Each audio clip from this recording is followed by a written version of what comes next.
চতিয়াত গাঞ্জা সৰবৰাহকাৰী কৰায়ত্ব চতিয়াত গাঞ্জাসহ সৰবৰাহকাৰী আটক কৰিছে আৰক্ষীয়ে চতিয়াৰ খনাগুৰিত বিশ্বনাথৰ উপ আৰক্ষী অধীক্ষকৰ নেতৃত্বত আৰক্ষীৰ বিশেষ অভিযানকাৰী দলে সৰবৰাহকাৰীক গাঞ্জাসহ আটক কৰিবলৈ সক্ষম হয় বৰপেটাৰ সৰ্থেবাৰীৰ বিবেকনাথ নামৰ অভিযুক্ত সৰবৰাহকাৰীয়ে ওদালগুৰিৰ মাজবাটৰ গাঞ্জাসমূহ বিশ্বনাথ চাৰিআলিলৈ সৰবৰাহ কৰি আনিছিল বুলি প্ৰকাশ ইতিমধ্যে ধৃত সৰবৰাহকাৰীক চতিয়া আৰক্ষীয়ে সোধপোছ অব্যাহত ৰাখিছে প্ৰায় 7 কিলোগ্ৰাম পৰিমাণৰ গাঞ্জা আৰক্ষীয়ে জব্দ কৰিবলৈ সক্ষম হয়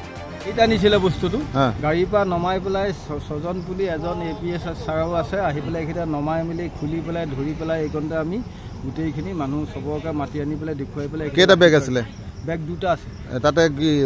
কি আছিলে তাত ভাং আছিলে ভাং সব ভাং আছে যিজন ল'ৰা ধৰিছে তেওঁ ক'ৰ তেওঁ হৈছে অৰিজিনেল ঘৰ হৈছে মানে বৰপেটাত সৰ্থেবাৰী থাকে হেৰিত মানে ওদালগুৰি মাজবাটত তাতে কলেজ পঢ়োঁ বুলি কৈছে